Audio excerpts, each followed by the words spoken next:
Good evening and welcome. Thank you for joining us tonight.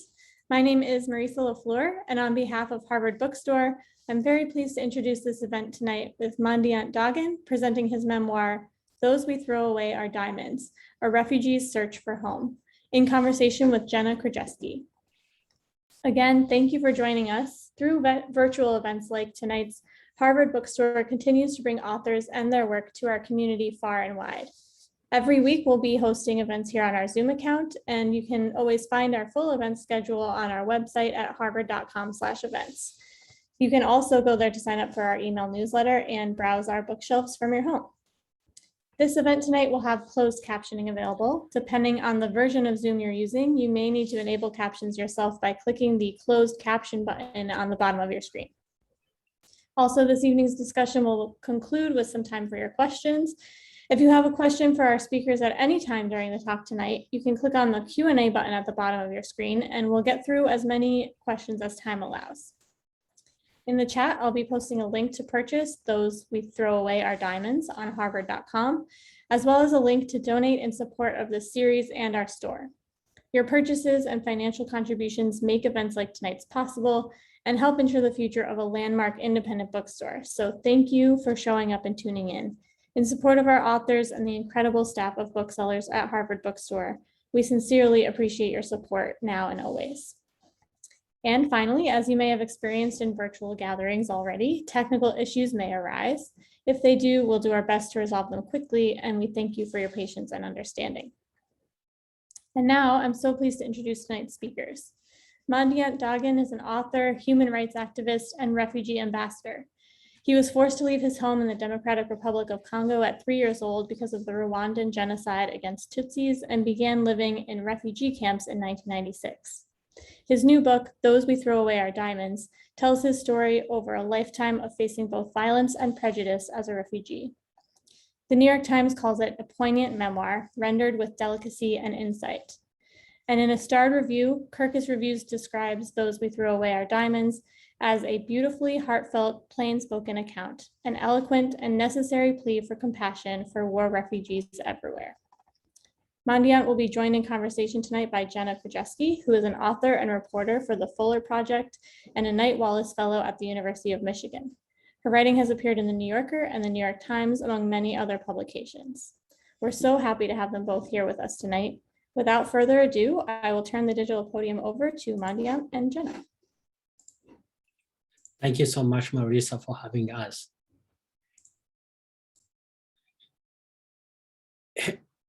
Hey, Jenna, you're muted. Oh my gosh. Okay, speaking of technical difficulties, thank you for having us. It's such a pleasure to be able to have this conversation. So we'll just get right to it. And as we're talking, I'll keep an eye on the Q&A panel and maybe try to put some questions into our conversation or wait until the end, depending on how things are going.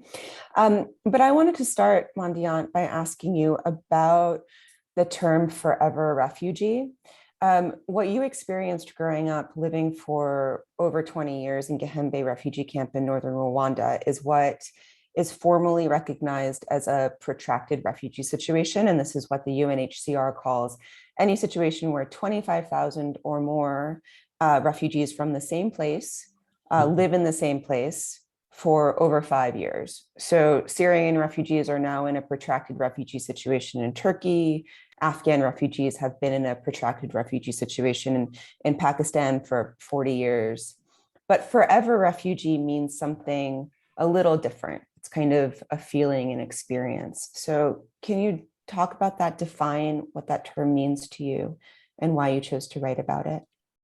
Thank you so much, Jenna. And I want to say thank you so much to everybody who was able to attend the event. So I think the reason why I wrote about the book and I want to talk about refugee, forever refugee, I fled my country when I was only 3 years old. And from 1996 till 2017, when I came in America for school, I attended NYU for people who didn't know. So I was living in refugee camp, and we didn't have a hope in sight. We didn't see hope in sight that tomorrow or maybe the following or next year we are going to leave to go back to our country, or maybe be resettled somewhere in third country. That's why I decided to write about forever refugee. Yeah, so it's this feeling of not knowing how long the situation is going to last for you. When you were living in Gehembe, you had no idea what to expect. 100%. So you live there, you spend there 10 years, 20 years, and no hope, or you don't know where you will be next, maybe the following day. That's why.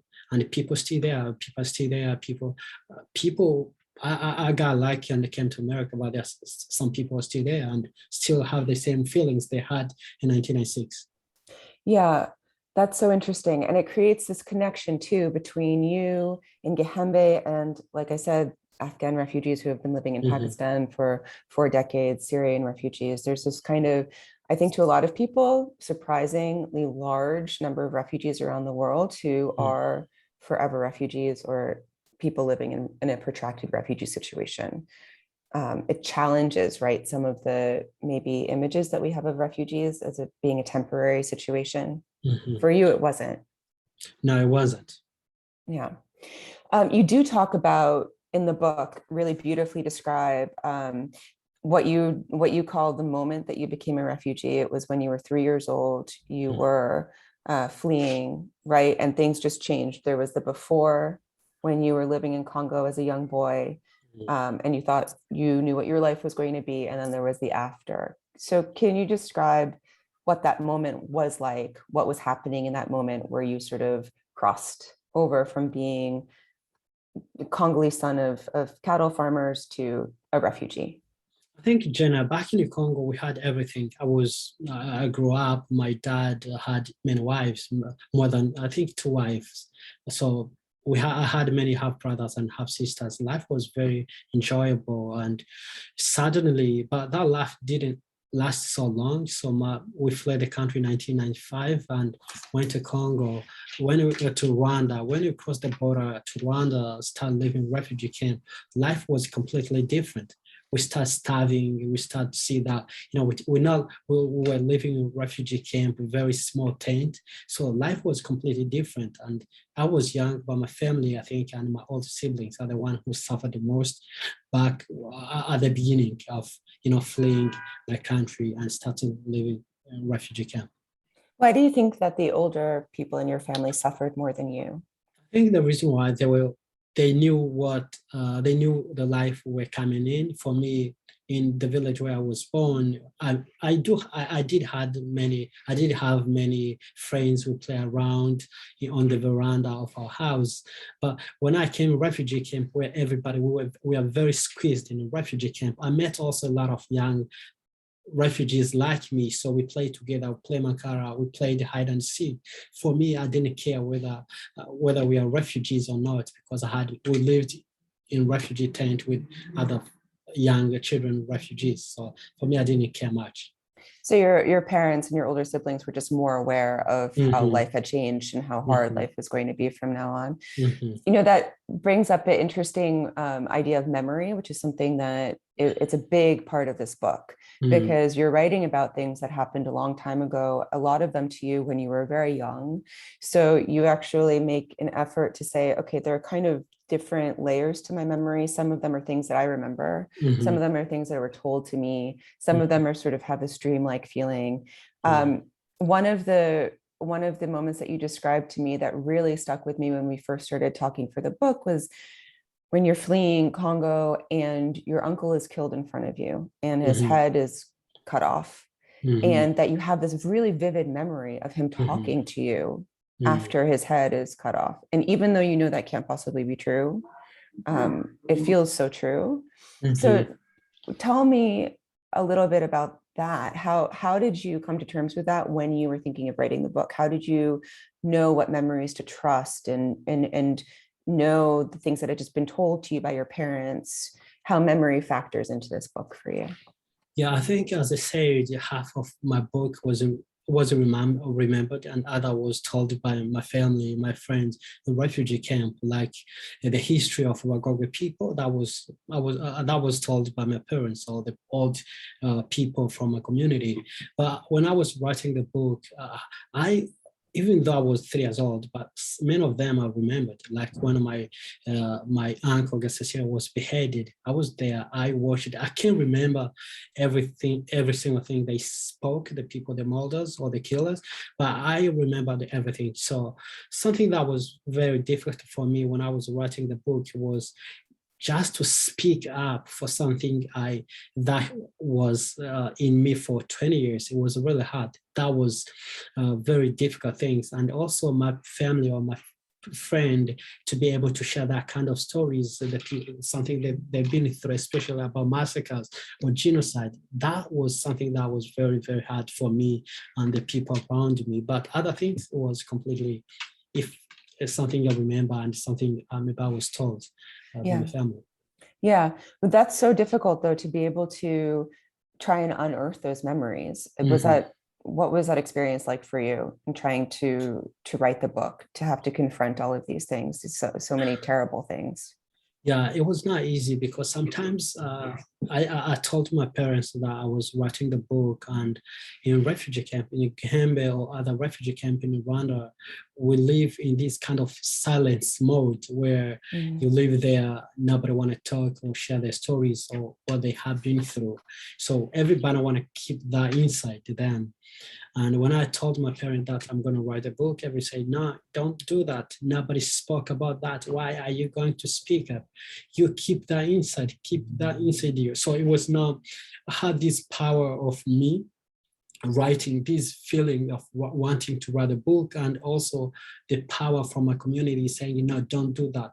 Don't do that. Don't speak something we didn't want to share. So it was kind of balance between my power and the power of the community, because nobody wanted me to share the story. But yeah, finally later on, they realized that it helped us to heal our wound. I mean, the first draft of the manuscript that you wrote, you called it Wounds of Dumb. So it was about just that. I mean, it was direct reference to how silence can hurt you and can kill you. I didn't know that there was such a pushback from your family and from your community.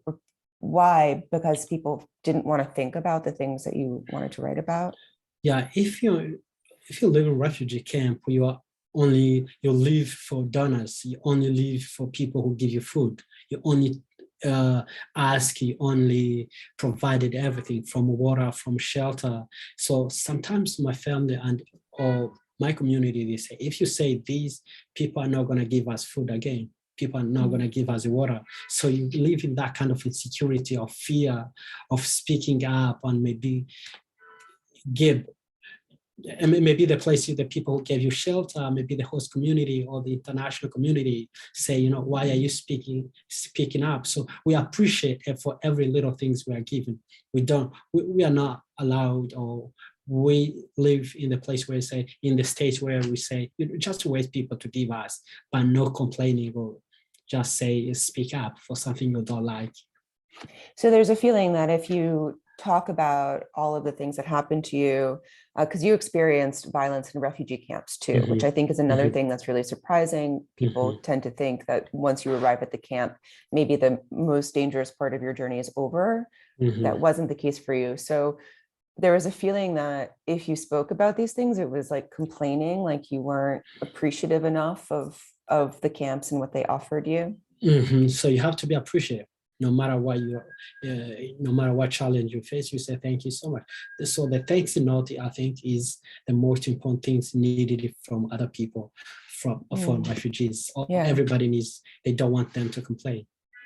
That's so interesting to me, because we talked a lot about how your identity as a refugee is formed, and so much of it is formed based on the way that you're treated by aid groups, by donors, by the host community. I remember you telling me that you would go to Kagayo, a town that was close to Gihembe refugee camp in Rwanda, and you thought that everybody assumed that young refugee boys were thieves.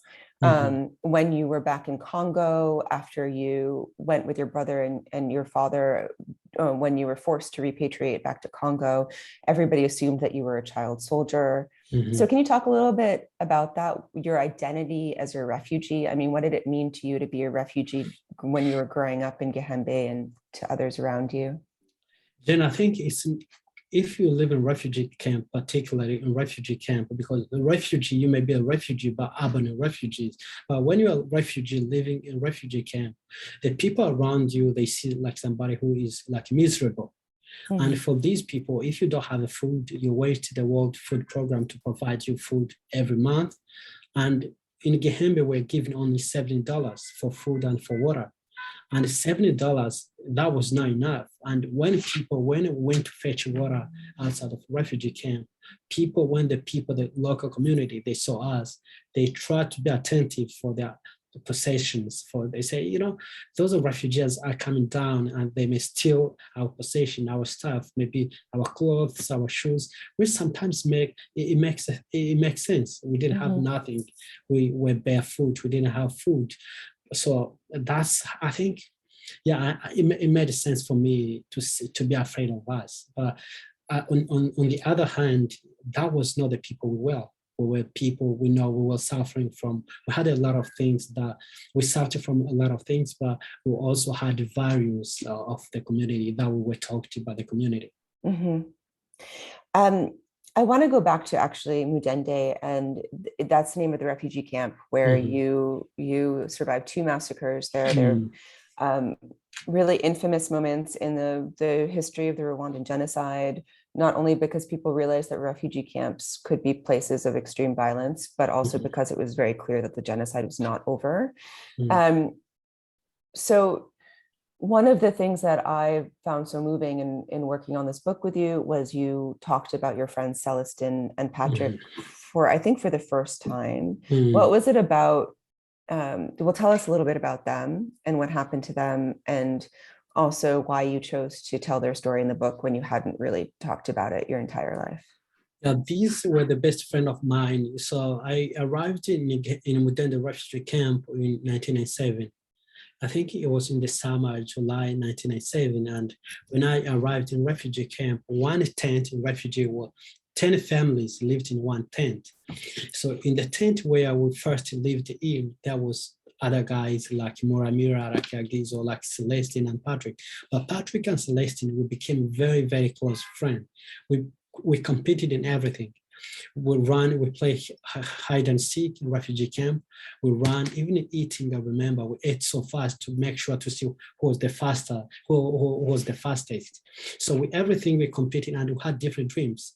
One dream to be a pilot, another one, me, a dream to be a teacher, another one, a dream to be a doctor. So we had all these kind of different dreams, and we kept being so close. And finally, when the refugee camp then was attacked, 2 of them were killed. One was killed in the first massacre, and Celestine was killed in the second massacre. The reason why I brought up that kind of idea is because those guys are the best friend I've ever had in my life. Why did it take so long for you to talk about it? Why did you not talk about it until the book? And I think if you live in refugee camp, as I said, you are provided food, like the basic need, food, water, and sometimes other resources for like jerry cans for water or pots to cook food.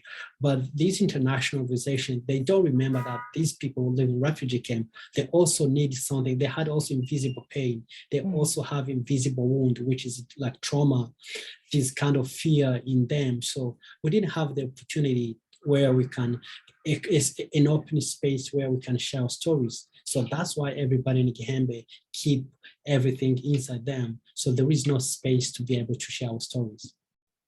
I'm looking actually at the page right now, right after Patrick was killed, where you say that stories became dangerous. And you also say that after Patrick was killed, I began to truly grow up. I mean, you're only 5 years old, so the idea of stories becoming dangerous to refugees, what does that mean exactly?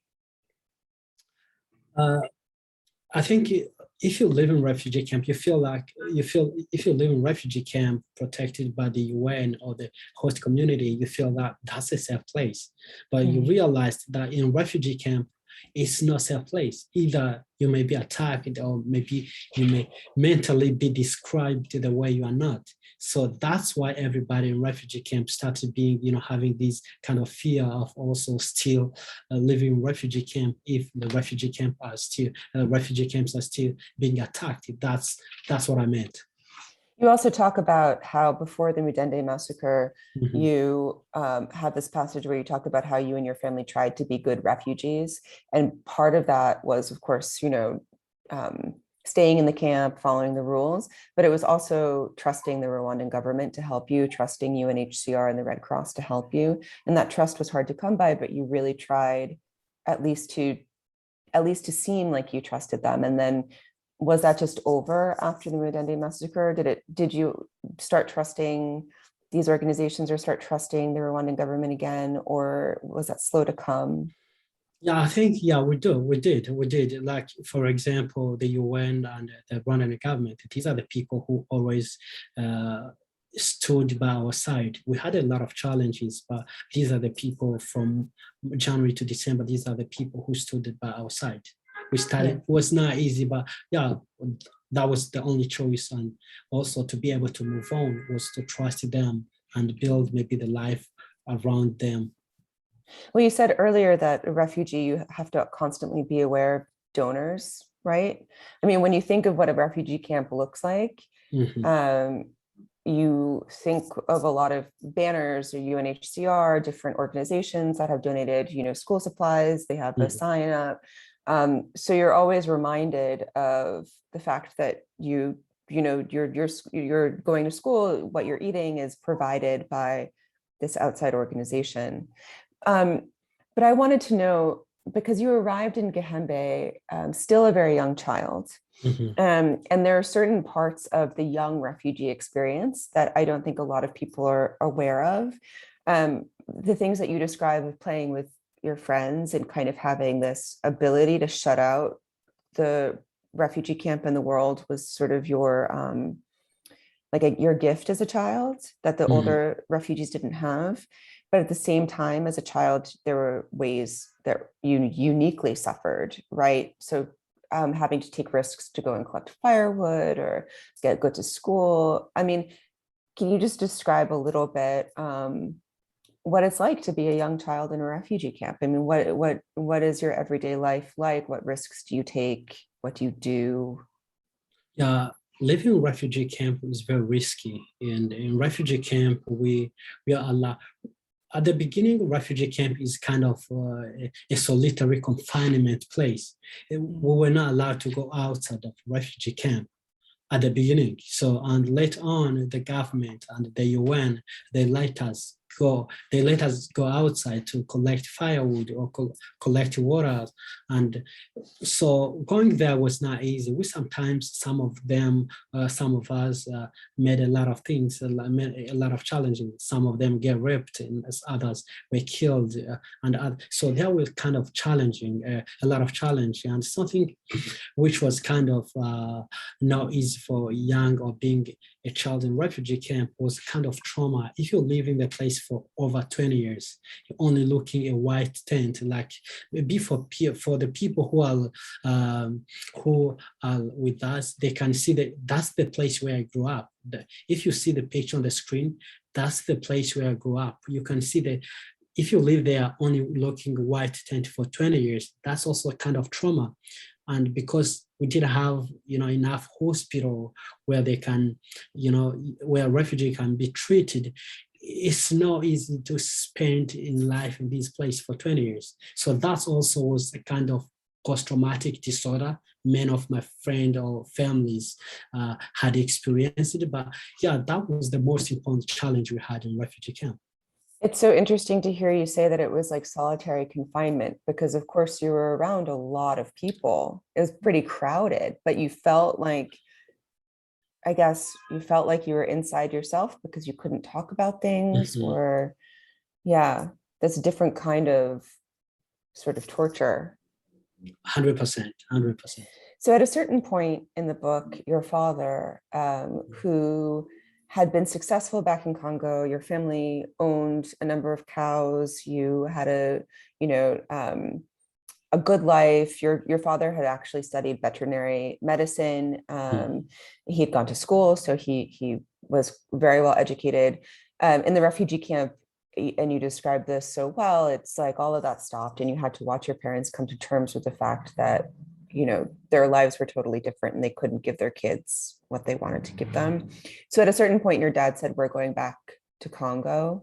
There was a forced repatriation. There was this kind of push to move refugees back to Congo. Can you talk about that a little bit? Why your father decided to go back, why people were deciding to go back, and what the experience was like of just the border crossing back into Congo, how that felt for you as a young, I think you were 10? Yeah, 10, 11. Yeah, I think 10, 11. Yeah, the reason why my dad, as I said, my dad, before we fled our country, my dad was a chief of village. He was a well-respected person in the village, and a lot of young people, young or old people, looked up to him. And everybody in the village want to be like my dad. And when we fled the country, he didn't bring documents. Our house was burnt, not document, not diploma, no certificates. He left everything behind, and he came to refugee camp in Rwanda. So when we were in refugee camp, everybody talks about the beauty, including my family, my dad, the beauty of Congo, how beautiful Congo was. So in 2000 and I think people from Congo, they came, they do mobilization. They started mobilizing people, say, Congo is beautiful, come back to Congo and we give you property and we take everybody back on the village. And my dad also decided to go there. That's how my dad, me and my brother Faustin and my dad went back to see whether we'd be able to be taken back to the village where we came from. So that's why my dad decided to go, because of the poverty and this kind of bad life we were experiencing in refugee camp. And you, of course, you were too young to really know what was going on politically in Congo. But there's a moment in the book where you describe, because it's really an exciting time for you. You have some memories of Congo, but you were really little. So you've heard the older people in the refugee camp talk about Congo as some kind of, like you describe it as lost paradise, right? So you're back in Congo and you describe seeing your father gets excited and he points out the window and he says, that's your mother's village, but it had been basically destroyed. Can you just describe what it felt like to, that moment of being in the bus and being in Congo, and for you and for the people, other people, your father, your brother? Yeah, I remember when we were riding the bus going to Congo, everybody was so excited. Everybody in refugee camp was so excited to see again the beauty, to live a beautiful life in Congo. So when we crossed the border of Rwanda to Congo, Goma, when we arrived in Goma, Goma is the capital city of North Kivu, which is the place where we were born.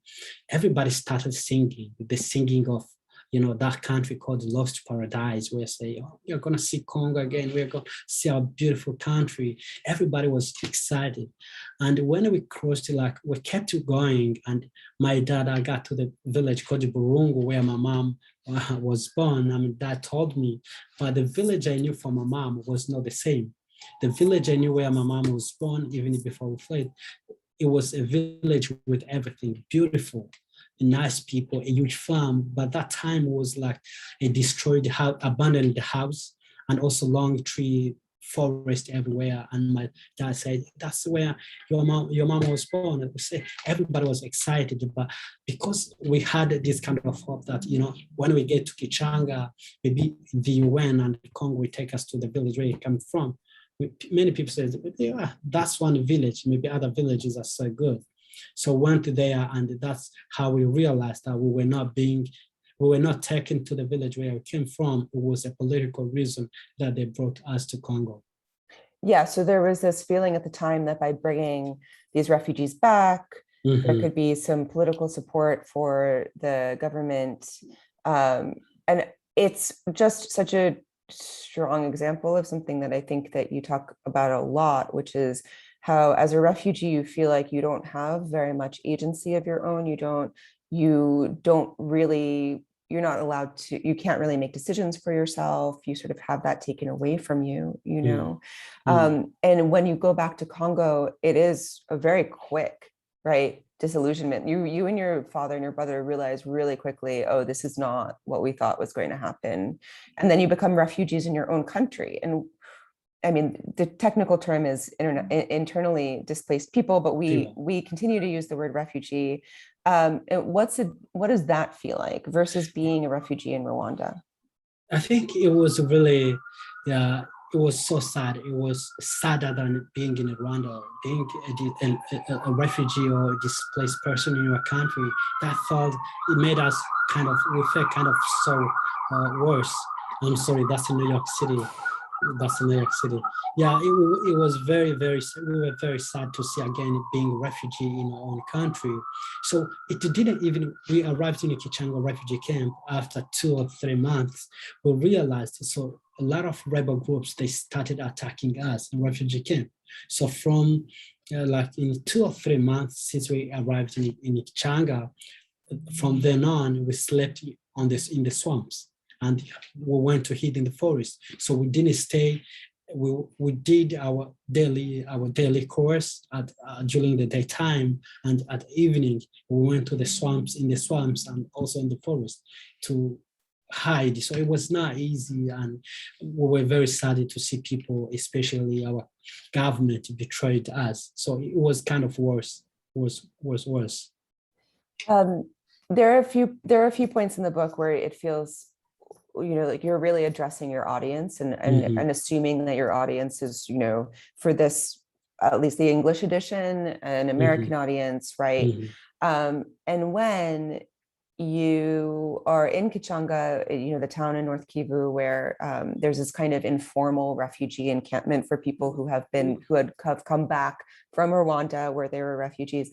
And it seems like boys your age particularly are being compelled to join rebel groups or decide to join rebel groups, and you resist for a long time, and eventually through this, you know, a lot of coercion, you do end up with one of the rebel groups. And you start that chapter, you say like, I became a child soldier. What else do I need to say? I know what, you know, sort of like, I know what you think of when you think of what it means to be a child soldier, right? Right. And you want to kind of challenge some of those notions. And so, why was it important to you in moments in the book to kind of to directly address your audience and say, okay, you have this, maybe this stereotype, this was different for me, and why in that moment in particular, when it comes to being a child soldier, did you do that? I think the reason it might be for so many reasons. When I came at NYU in 2017, people asking me, Dogon, where are you from? I say, I'm from Africa. And people say, oh my goodness, Dogon, did you see lion? Did you see leopard? So with that kind of image, and I say, if I tell people that, you know, I've been a child soldier, I tell them I'm from Africa and they say these. So when I tell them that I've been a child soldier, they're gonna say more than these.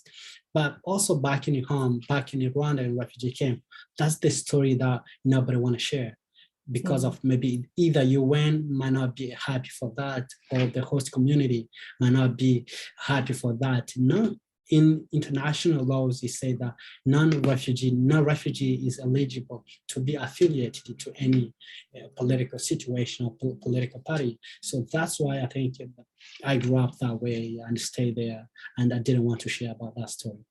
Yeah, I mean, that idea that your classmates at NYU sort of have this fantastical idea of what it means to be from Africa. I remember you also telling me that even when we were talking for the book, and you were in your last year of grad school, that you hadn't told any of your friends, and that a lot of them assumed that because you were the other Congolese students or other students from that part of Africa were rich, that they assumed you were That's rich. what they Yeah, that's what they assumed. I came there and I was living in one of the beautiful halls called the Palladium at NYU. It was amazing. Life was kind of enjoyable. Life was so good. And when people say, "Where are you from?" "Oh, I'm from Congo." So some of them, like many friends of mine, they said, "Dogon, you might have a lot of money in your family." I said, "Okay, maybe, who knows?" So with that kind of feelings, I didn't want to share stories till some of them, I told you, they read my book. Now they say, "Dogon, it's you, God. Bro, why didn't you tell us?" So it was kind of a lot of people, especially my best friend from NYU, they got surprised to see me writing a memoir, and they had no idea about, yeah. How did they react when they found out? They say, "Dogon." So some of them, they get mad at me, say, "Dogon, what? You should have told us." I say, "No, man, I will tell you the reason when we meet.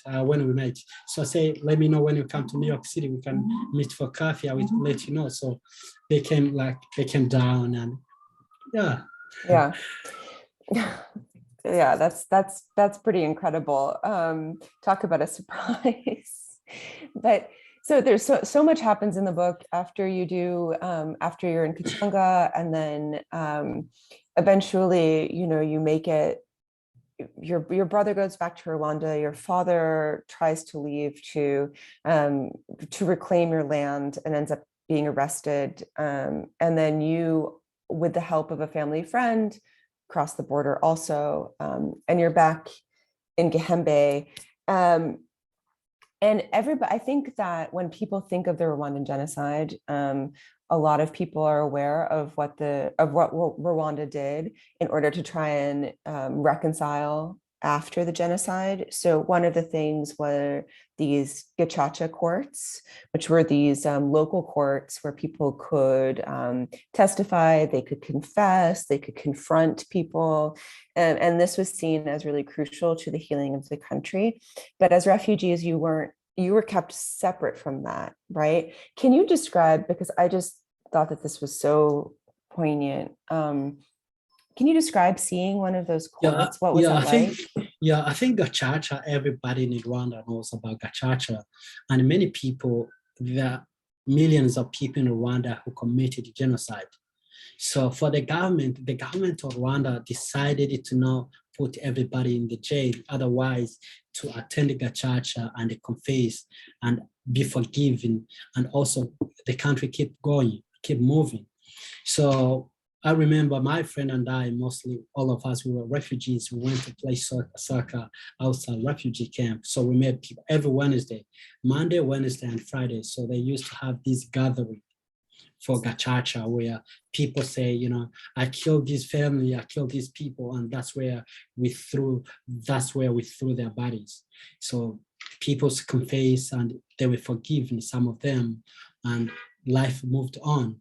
So for us, that was not the kind of things we had. We lived in refugee camp and we were only one ethnic group.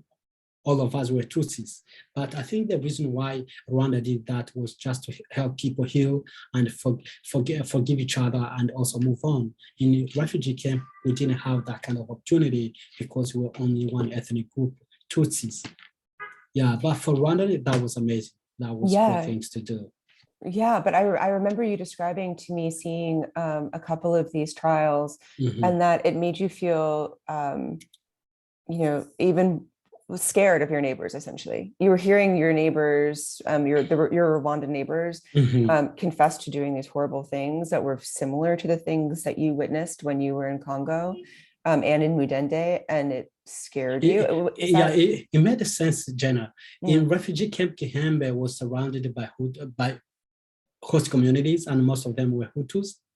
So seeing somebody who you knew in the village, or maybe you pass by every single day when you go to look for firewood or water, somebody stood up and say, "I killed these people, so forgive me." So I was kind of manipulated by former government, things like that. You feel like you get scared. You say, "Oh, I'm not going to pass there again because he's going to kill me," things like that. So you become kind of afraid and you scare that person. Yeah. Do you think that if the Rwandan government or I know that eventually some aid organizations did start to ask refugees to tell their stories, or there was more of a focus on mental health and trauma, but for a long time there wasn't. I mean, do you think that that would have had a big impact on your life as a refugee? 100%. If we had that kind of opportunity or that open space where we would be able to share stories like about trauma, I think that would be much more supportive, like for our healing. Yeah, you, before you came to NYU, you had actually founded an organization where you were going from refugee camp to refugee camp and collecting stories. Can you tell us a little bit about that and what kind of an impact you think that that had on the people who are telling the stories? Yeah, after I graduated from the best university in Rwanda, called University of Rwanda, I went back in refugee camp and I didn't have a job. I was not even eligible to have a job because I was a refugee. And the only thing I had to do was to at least doing something, a community service that can help my people. So for me, as I said before, I want to break that silence of being, there and keeping everything inside you, especially about massacre, the rape, and the violence. So I moved from refugee camp to another camp to collect stories of women, particularly women. These stories, it was not easy because it was not easy to build this trust between a woman who was women who were raped in Congo and who were contaminated by HIV, but by their rapists. It was not easy to share that kind of story after 20 years. So, but that's the most important thing that we're doing. So moving from refugee camp, collecting those stories and brought them down.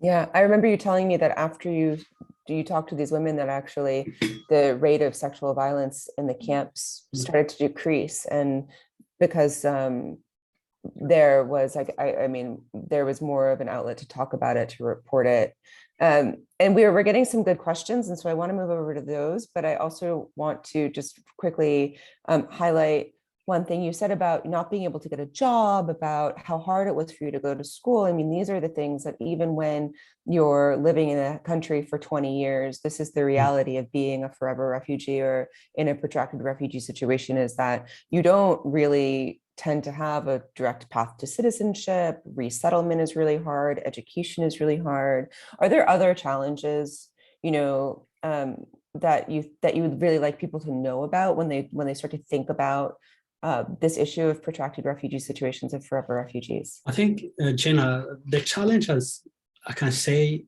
in one word, is limitation. Refugee camp, everything you do, it's like a limitation. As I'm even said in the book, even our success in refugee camp was like sacred.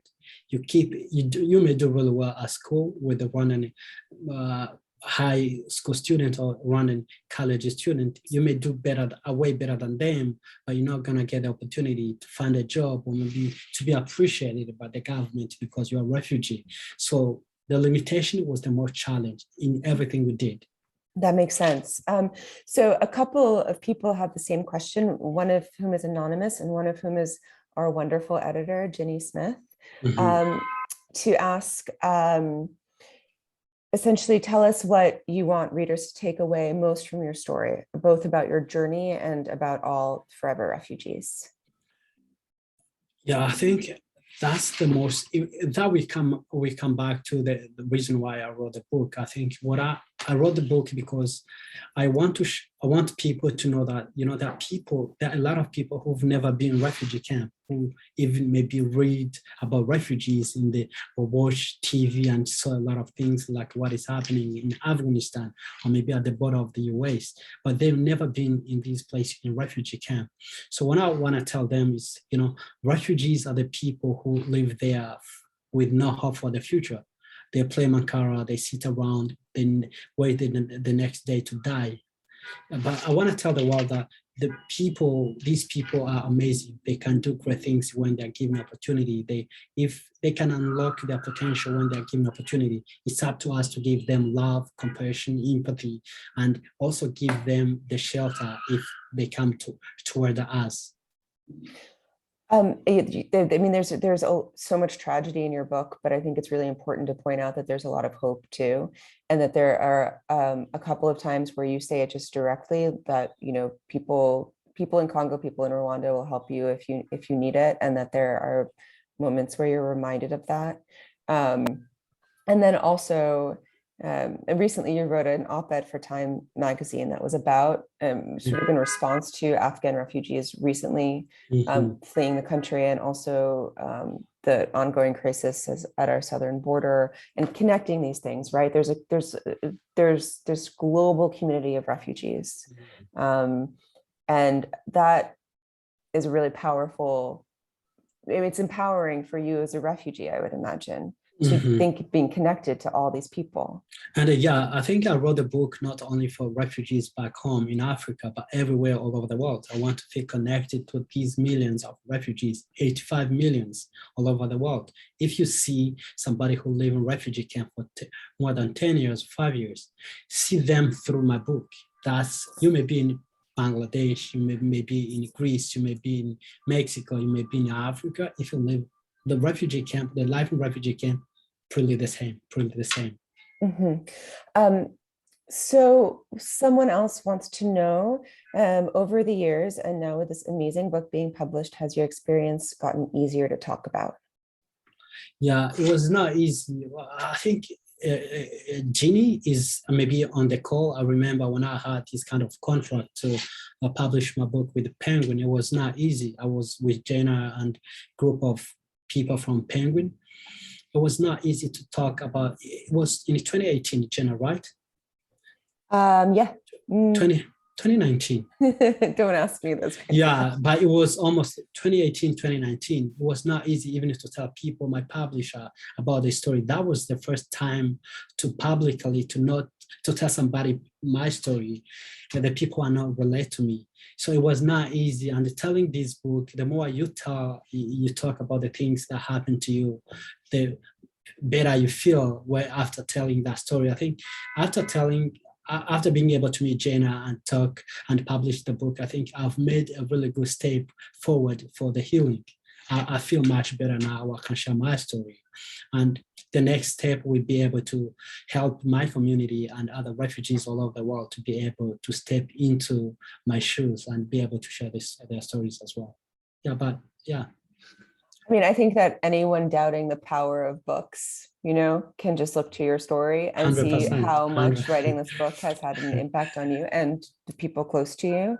And this is something that you knew for a long time, right? You started writing this when you were 13, maybe even younger. And I was very young when I started writing. So you recognized very early, I want to be a writer, and this is how I'm going to help my community, is by writing. Yeah, remember when I felt kind of sad, I took a paper and a pen, I wrote, and I felt kind of, at least I feel kind of better.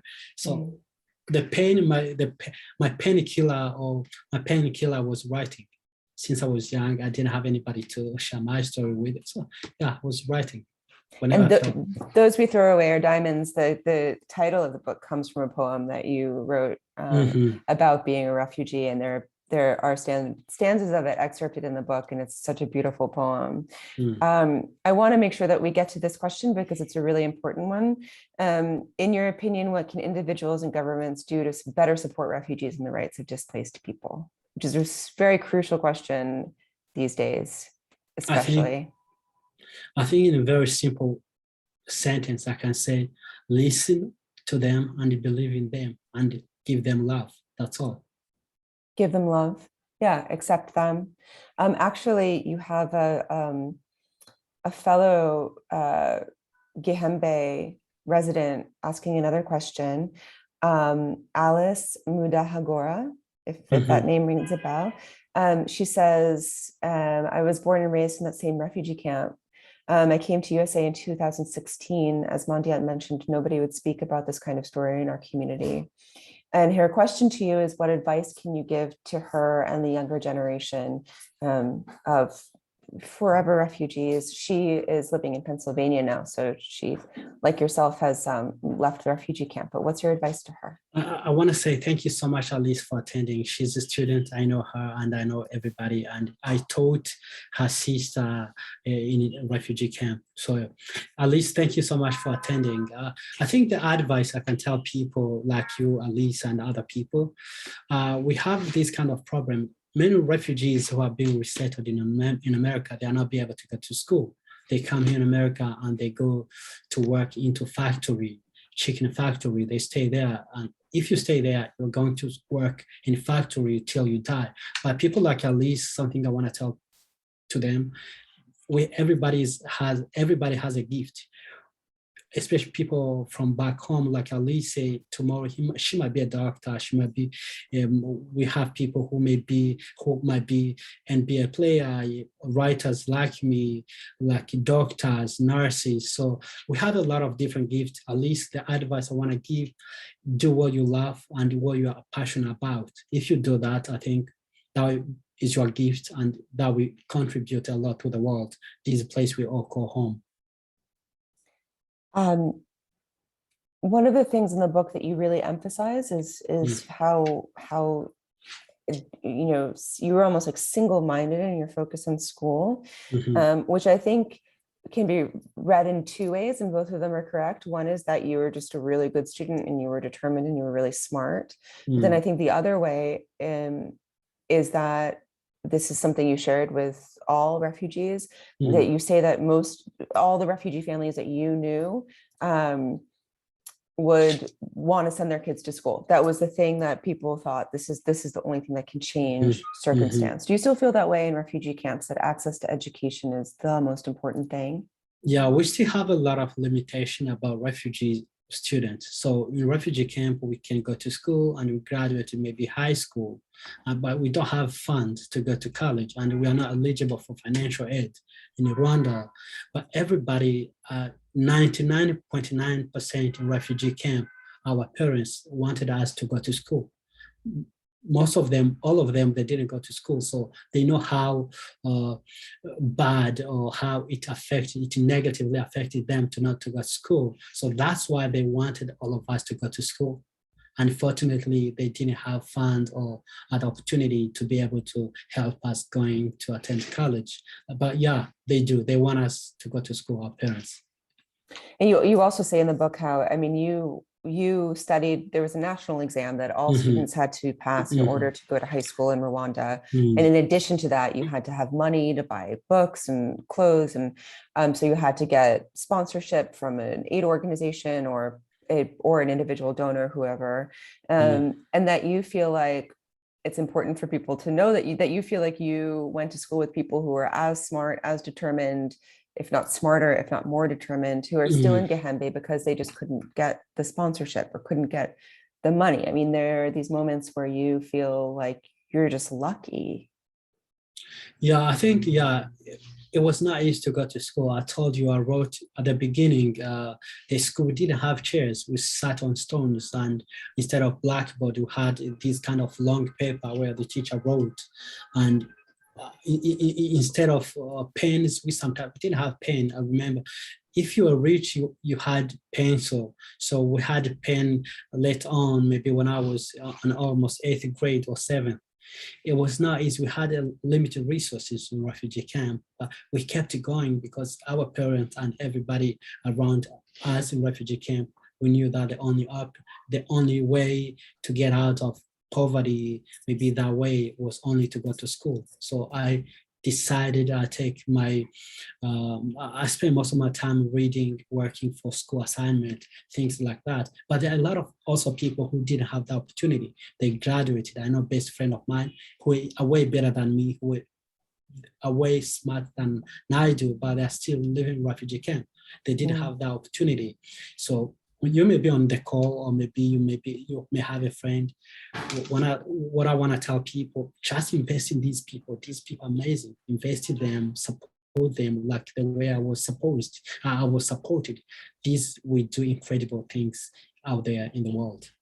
Because you had Tim Armstrong, of course, who helped you get out of the camp and go to school. And that's not an opportunity that many refugees have. And so you're sort of evidence of, right? You're obviously evidence of that if given the opportunity, if given the means, you can do amazing things.